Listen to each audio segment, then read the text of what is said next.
Hello everyone, Davening with the Haftorah of Parshat Tazria, dedicated to the memory of Lucy, Maya, and Rina D, to the success of our soldiers in the field, to the speedy return of our hostages, and of course, to the speedy recovery of all those wounded.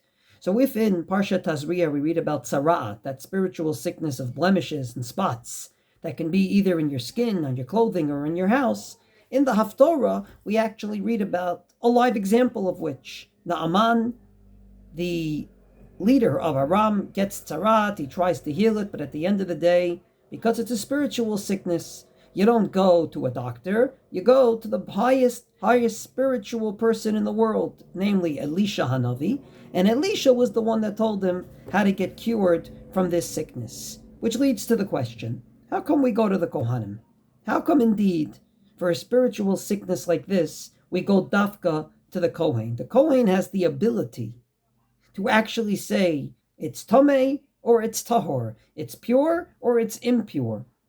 And if he doesn't know, everything's stalemated until his determination. He has a lot of power when it comes to tzarat. Now I want to be clear.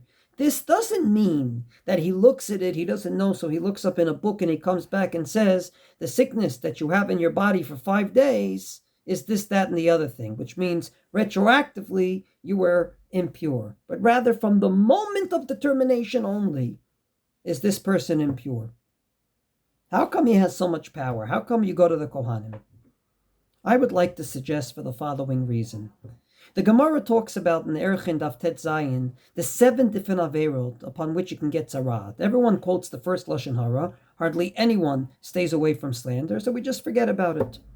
But there's many others on the list. And the 7th one on the list is tzarut ha'ayin. Tzarut ha'ayin means being stingy with your possessions and most importantly with your words. A chazan's in shul, he does a great job. You don't say anything. You only say something when he goes too slow or too fast.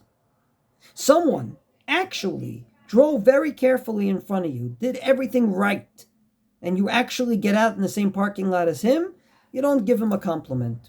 In a word, tzarut ha'ayin, for which tzarat comes, is holding back, giving positive feedback. At this particular venture, it is so important to talk to the Kohanim, because the Kohanim are no other than the children of Aaron, upon which the Mishnah says, Ohev Shalom, Verodev Shalom, Ohevet Habriot, Umekarvan LaTorah. This was the person that endured love and admiration for each Jew to each other, went out of his way to make peace between 2 Jews that were quarreling. And therefore, when you sin in tzarut ha'ayin, when you sin in this sin of not knowing how to show goodness to your fellow man and Jew, the best person to go to is the Kohen. The Kohen who ultimately is the expert, not just on bringing sacrifices, not just on paskening halacha in general,